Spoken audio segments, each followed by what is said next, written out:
And you look in the current, Ukraine war, both Ukraine and Russia have consistently struggled with logistics for one reason or another. And Russia's case, you have overextended operations, long supply lines, which Ukraine has taken advantage of, rightly so, and systemically targeting different nodes.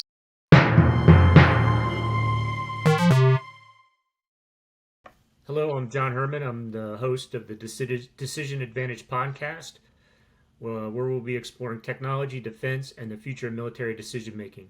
Today, we're diving into one of the most pressing challenges the Army faces, which is sustainment.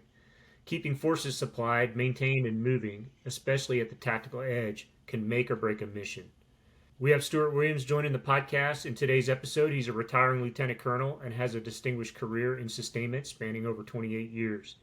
He has served in a wide variety of positions throughout his career, beginning at the tactical level in the operating force, security force assistance, special operations, training and doctrine command, a corps headquarters, Army Materiel Command, and most recently he served as a logistics SAMS planner for 18th Airborne Corps G5, and then later a battalion commander for Army Field Support Battalion, Charleston, overseeing the readiness of prepositioned stock.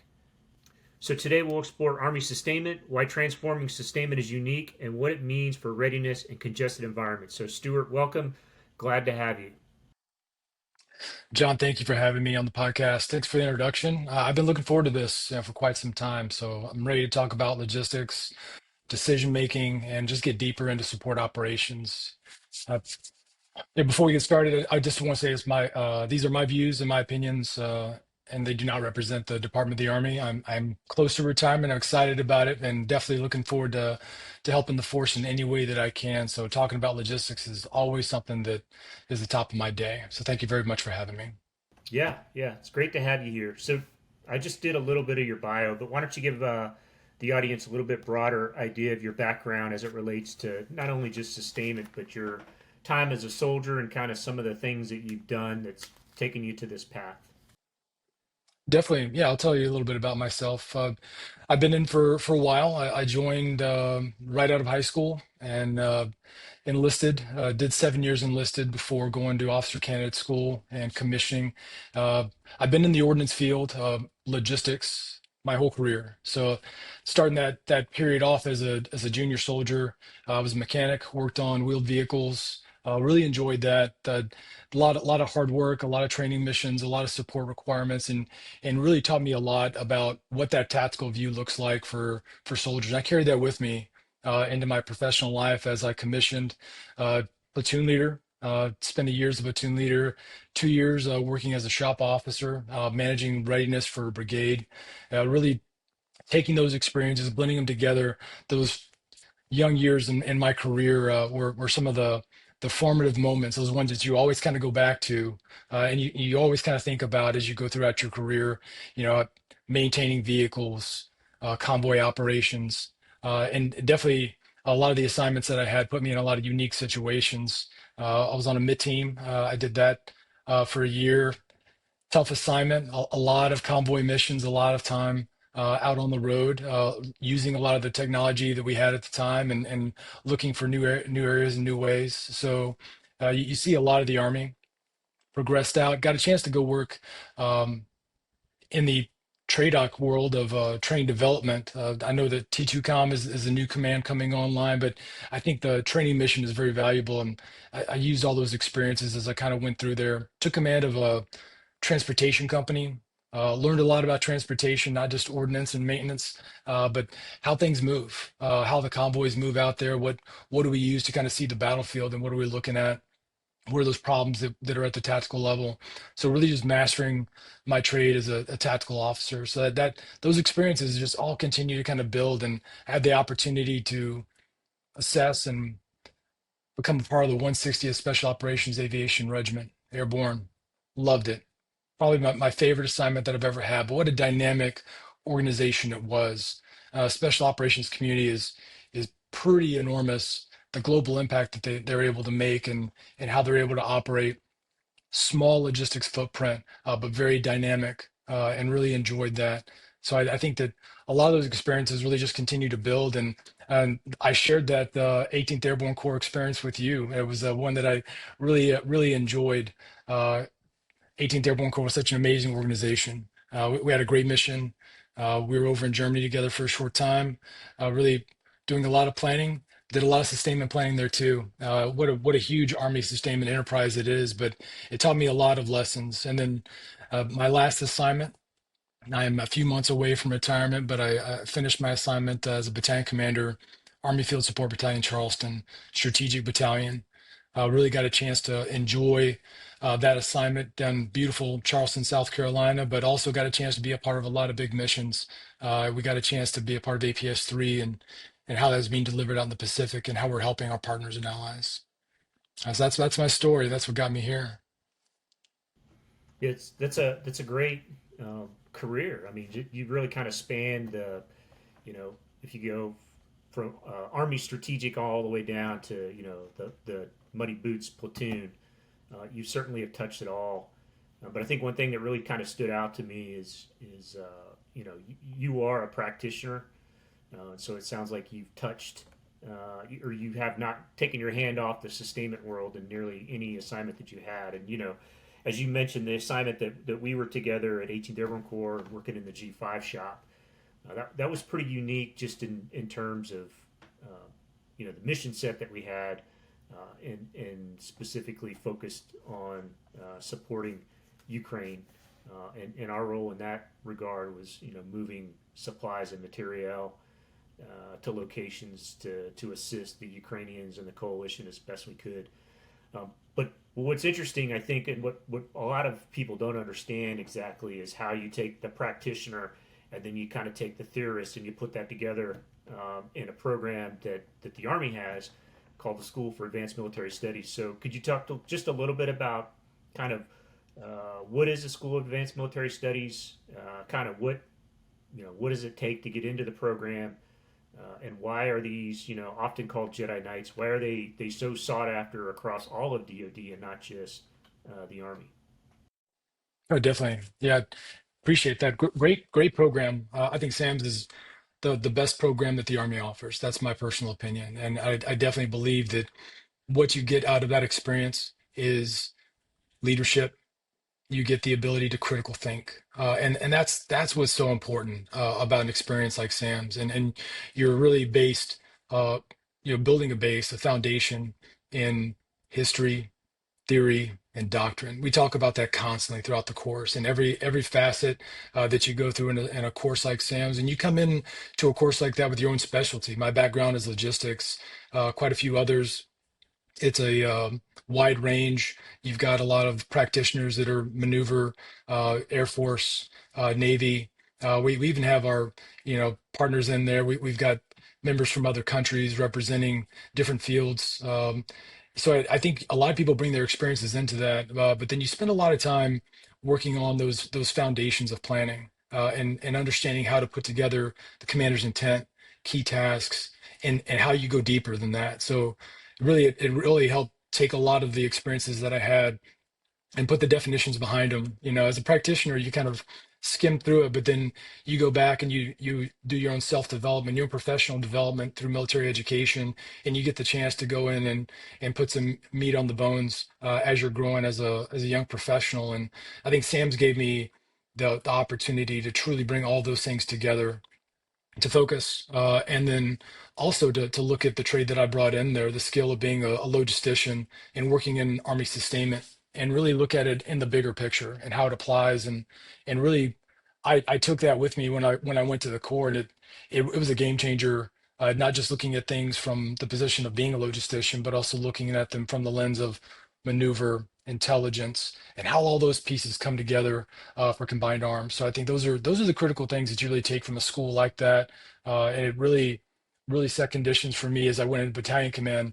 I had a greater understanding of everything that was around me, and I definitely was able to employ a lot of that in putting together my own intent, how I communicated, how I messaged. I knew the importance of that, something that I wouldn't have intuitively known. I might have had a hunch, but I think that getting the foundation, the education was essential. I really loved that part of SAMS.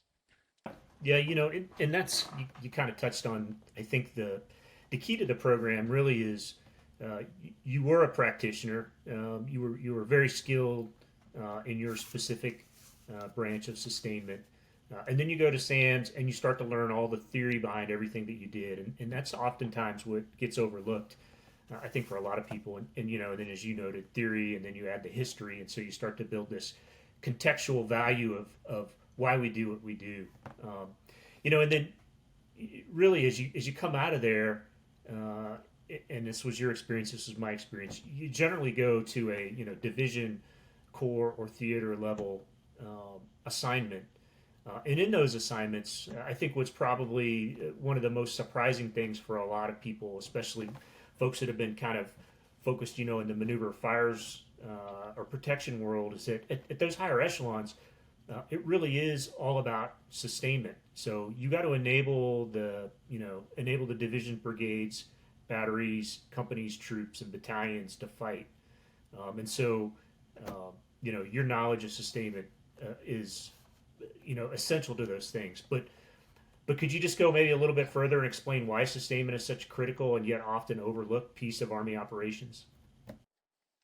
Yeah, I think it's definitely something that we gloss over it a little bit. I think one of the experiences that many logisticians or sustainment officers have in their careers as they're progressing through is one example I'll give as a young captain. I was a part of a large exercise. We were doing a war game, and at the beginning of the war game, we started at the assembly area in the tactical positions, and I really was like trying to figure out why we skipped all the original steps, like, because you think about how difficult it is to power project, to move, to get units in position to do all those things. What a massive amount of sustainment that takes place in behind the scenes, and I think that that piece is something that you see in a lot of the games that we put together, a lot of the missions that we talk about, that we do hand wave a few things, but it isn't just that. You can look at, you don't have to go very far to find the historical references that are out there. Critical Army operations. Immediately, I think of World War II, Vietnam, and Iraq. And then, the experience that we were just talking about in Germany. I start thinking about the current war in Ukraine and how sustainment has been at the forefront of that fight. Uh, you experience them in every one of the conflicts that you can name. World War II, Battle of the Bulge, fuel shortages, delayed resupply, breakdowns that hampered movement in severe weather conditions. Those are just the bullets that I would pull out immediately from there. And you think about the operations in Vietnam and how reliant we were on aerial resupply, and often just being reactive in how we provide sustainment operations. You don't have to go too far back, and you look at the Iraq, advance to Baghdad. The columns outran their supply lines. That's a fact of life. Everybody knows that. Forcing, pauses in the units had to take fuel and ammunition just to continue operations. And those are the things that we think about when we think about the historical examples of impacting what sustainment does in an operation when you don't have it tied in there. And commanders have to weigh that risk. They have to look at the priority that is there, the opportunity presented, and they have to weigh the risk of when do they do sustainment, when's the timing right, and there's definitely an intuition that the commander has, he has to rely on, but we've got information that backs this up, and those are the real challenges. And you look in the current, Ukraine war. Both Ukraine and Russia have consistently struggled with logistics for one reason or another, and Russia's case, you have overextended operations, long supply lines, which Ukraine has taken advantage of, rightly so, and systemically targeting different nodes. Uh, but I think what's most important about when you think about different moments of history is how we use that as a foundation to start looking forward into the future. And we start thinking about those things because everything looks so much clearer historically, because you're not caught up in the moment. You're not in the details. You're not stuck in planning cycles or going through an air tasking order that you have to get done. So it's a lot cleaner. So I do look at future scenarios with a little bit of pause, but I also lean into them and say, hey, I want to imagine a future scenario, a contested theater in the Indo-Pacific. Resupply ships and overland routes are constantly under cyber or missile attack. Those are moments when delays and breakdowns aren't just going to impact readiness, they're going to affect the outcome of the operation. And we have to learn from the history and the examples that I was just kind of mentioning. And we have to leverage what we have in front of us, but also emerging technologies, such as artificial intelligence, and to adapt, to in real time to bring that to the tactical edge. And all these examples that I was just, briefly giving demonstrate just how impactful terrain, the environment, and weather play in defining, whether a course of action is feasible for that commander when he's making that decision in the moment. And doctrinally, we know that the goal for sustainment is always to provide freedom of action, operational reach, and endurance to the operation. And that means giving a commander options, flexibility, and the ability to close the distance with an adversary and the ability to finish the fight. Now that's what I think about. Yeah, that's such a great point that you bring out, kind of the role of the logistician as it relates to the fight. Um, but as you kind of look into looking into the past and then you kind of look into the future, what do you think are some of the biggest pain points that logisticians will face both today and into the future as we continue to you know get in this contested environment where movements are under the gun constantly. If we just look at what's going on in Ukraine, where the Ukrainians have actually built fencing along the roads that go not only the sides but the top, so that their convoys could move with less pressure from Russian UAVs or drones. So kind of what is your perspective on that? I definitely think the obvious answer that always comes to mind is that the problems that we have today are the same problems that we're going to take with us into the fight. But I mean, really, those are tough questions to answer. Uh, I think you've got to look at them from where you sit, what's your perspective, and that really matters.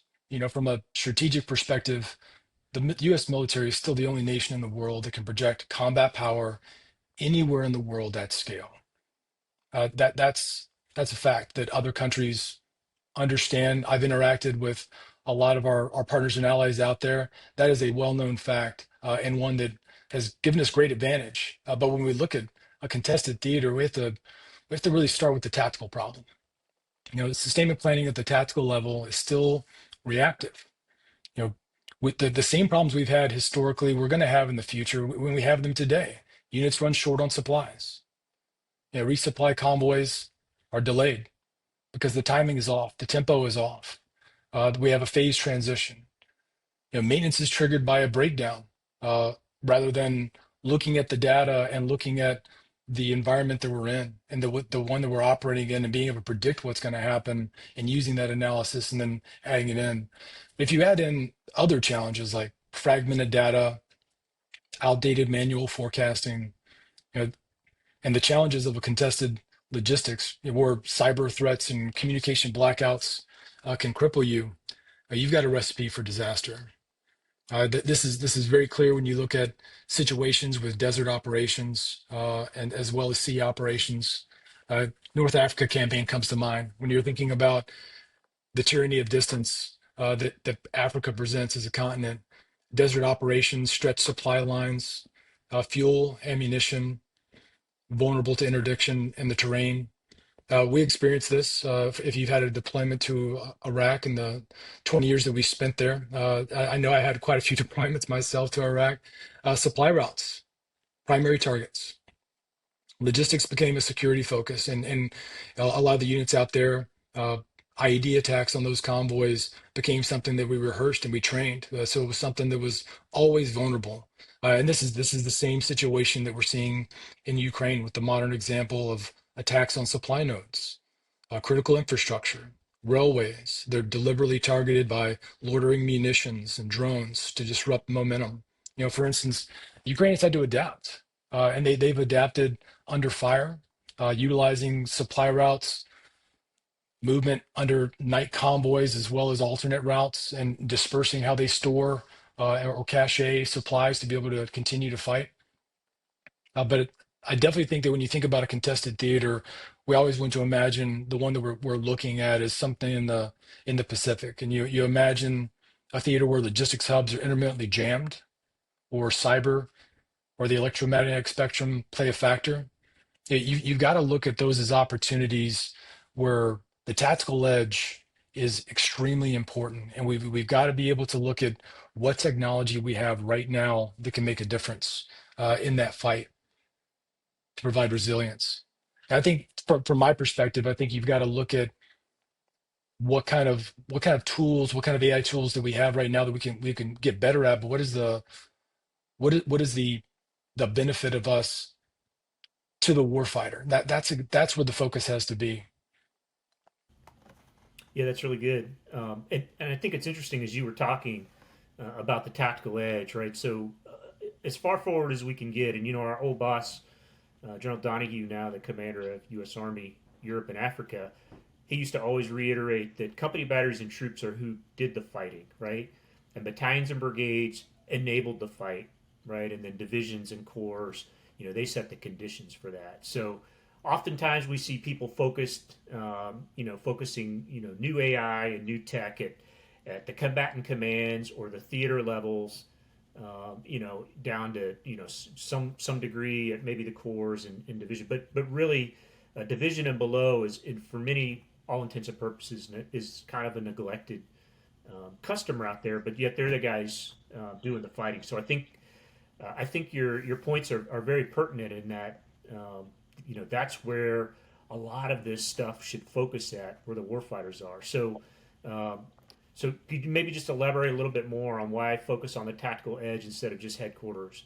Why is it so important to push AI to the edge rather than keeping it at the headquarters command centers? Yeah, employing AI at the tactical edge is how we change outcomes.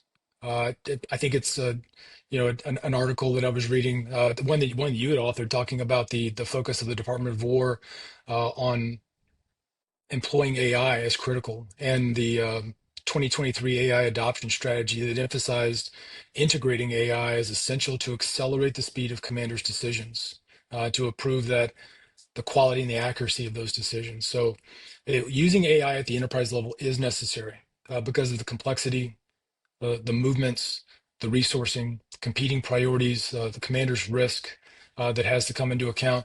But at the tactical level, using AI is critical. You have to increase decision space, time. You've got to reduce risk, and you've got to take advantage of opportunities as they present themselves. Those materialize and they disappear just as quickly, and those are extremely valuable commodities. We just can't continue to admire the problem that we have in front of us and think that a new equipment piece is going to come in and fix this. We've got to take the tools we have and employ them right now. Tactical commanders can be more effective if we give them the time and we take action.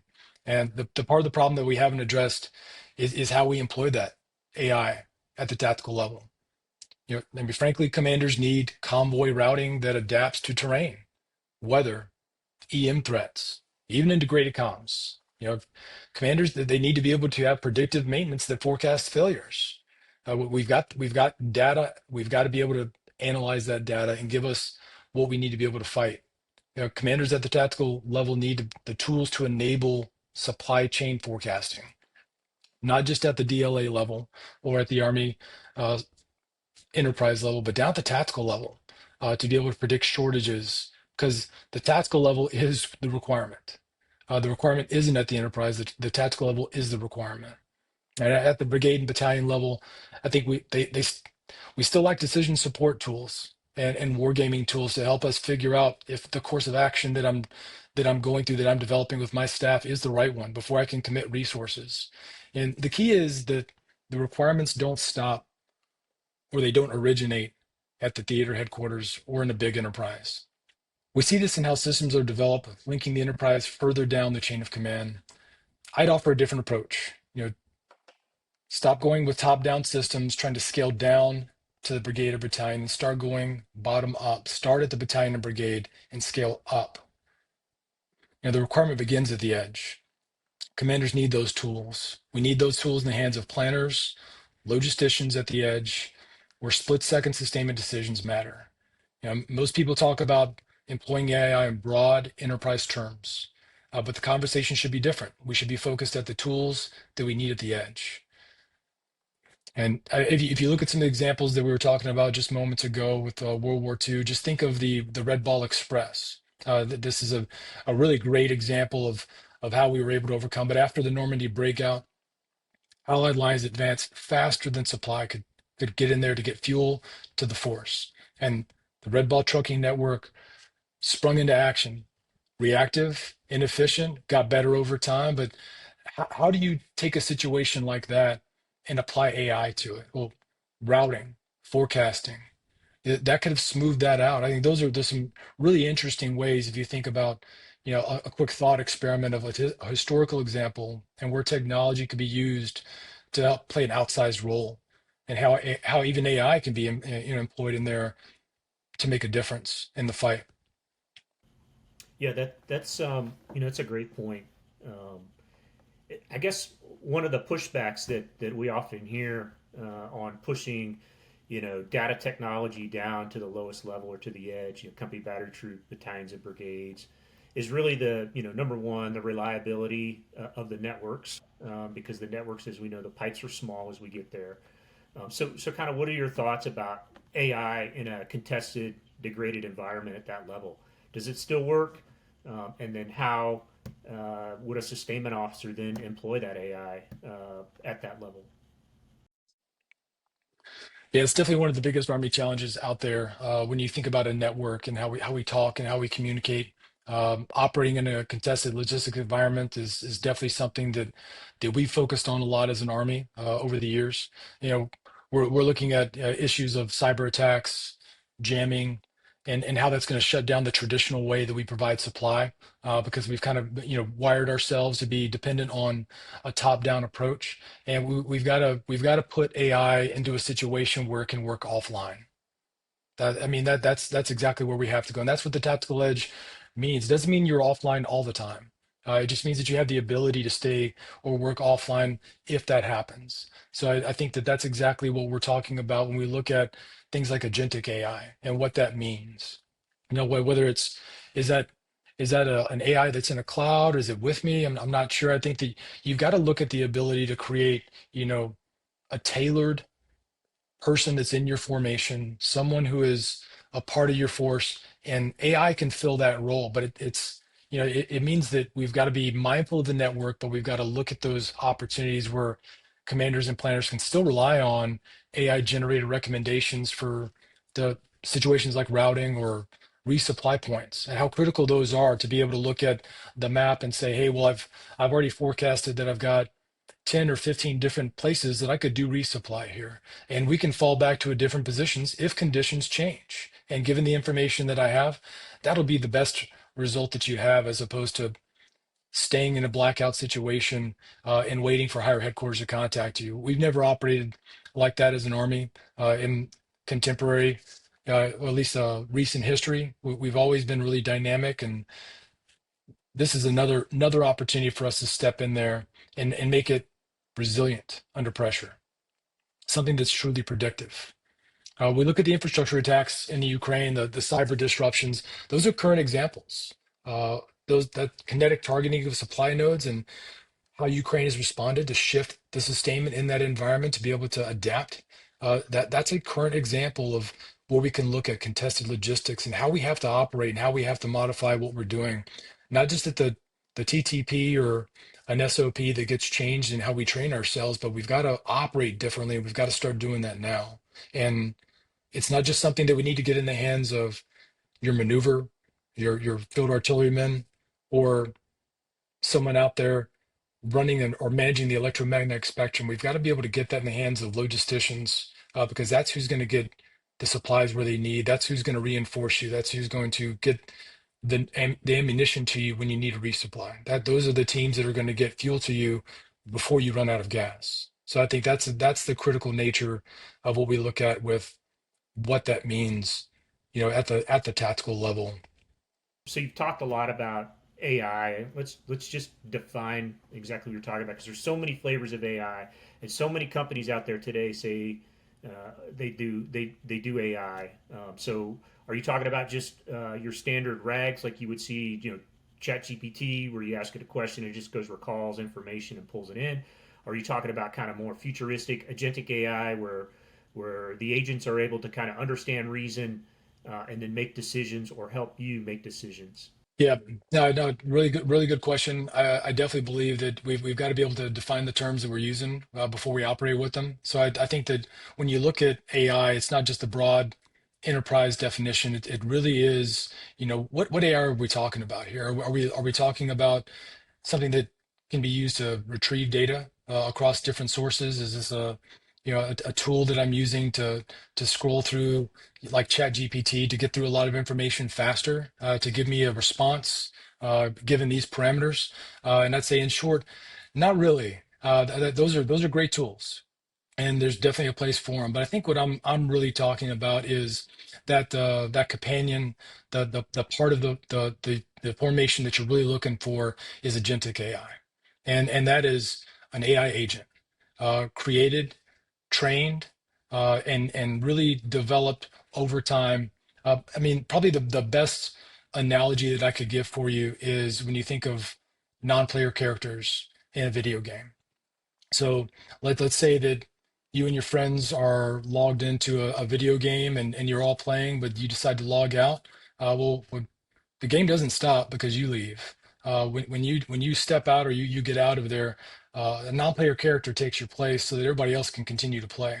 So that's a that's an example that I would give you to look at and say, hey, that's not just a novel idea for a video game to keep us entertained. Like that's a great tool. That's a commercial tool that we can bring in, off the shelf immediately. Let's put this in the right place. So I think the real value of that is an AI agent that can come in, learn the rules, learn the policies, standing operating procedures, TTPs, that units have that they operate with, and the type of unit especially, and be able to provide that support, not just to chat with and ask questions about what the current SOP is, but to execute functions, to help support the commander, the staff sections, that's those staff officers, as well as the warfighters as they're in their mission. So I think that's probably the best definition that I can give you with with what I'm talking about. Thanks. Yeah. So kind of looking forward then, where do you kind of see sustainment going in the next 5, 10 years? And do you think that operationalizing data, so traditionally sustainment has been a step behind kind of what maneuvers doing in this stuff. So do you see a place for that, and do you see the sustainment community optimizing agentic AI into the future?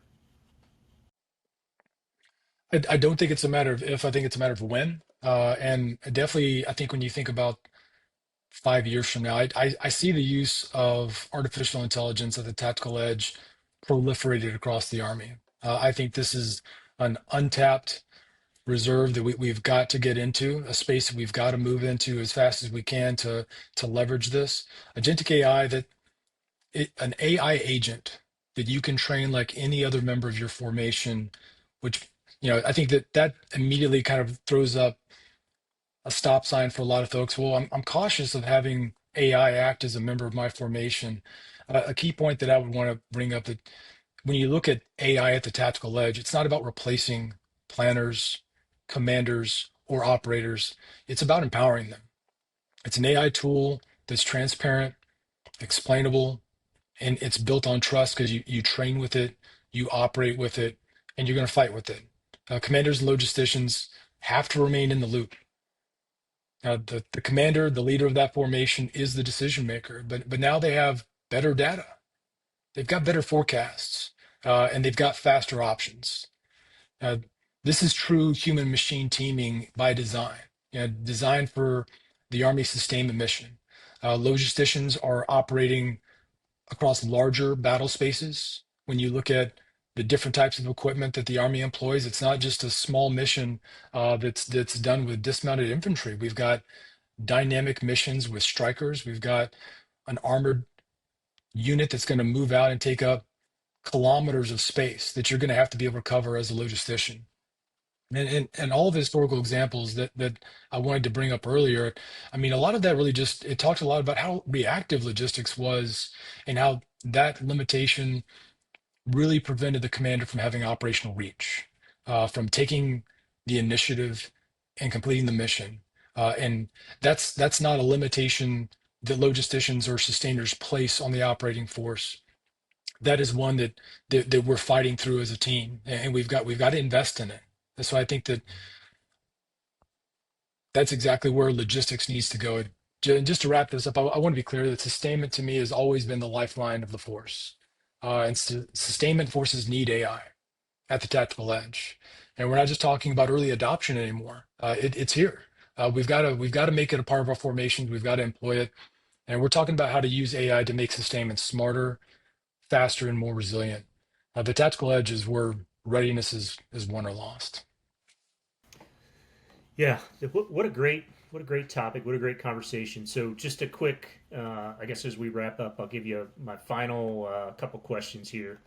So first, is there a book or movie that comes to mind that really kind of emphasizes, kind of shows sustainment or talks about sustainment in wartime that really drives home some solid lessons learned that you could recommend?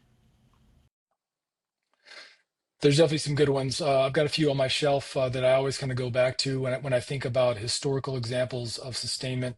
I really love the analysis of logistics in the Falklands. I think that was a great piece put together, one that I've kind of tapped into quite a few times. Definitely looking at how the British had to employ uh, seagoing, reorganization as they're getting down to, to fight that battle in the Falklands. I think that's a great example of sustainment as you look at that one. But really, I think you've also got to look at another great book, one that I picked up when I was in the Corps, which was the Engineers of Victory. Really enjoyed that one. Not a purely a sustainment book, but it's one that really kind of teaches you a lot about how new technology and how we adopt that and how we get that into the force to make an impact and make a difference. Those are good. Those are. I have read that one as well. It's a great recommendation. Okay, last question for you. So it is early October when we're recording this. So what is your prediction for the Super Bowl? Who's going to win this year? Not I don't think my team's gotten a lot better, but I don't think we're going to make it.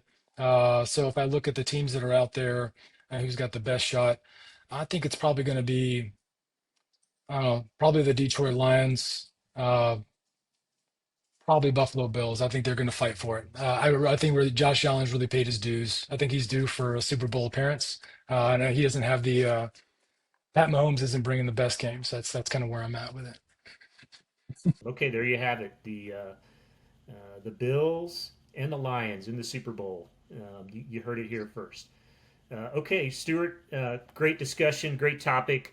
And I just want to say thanks for joining us and talking a little bit about sustainment. As you mentioned before, it's sometimes often overlooked, but it's essential to everything that we do. And so it's something that we should all be thinking about.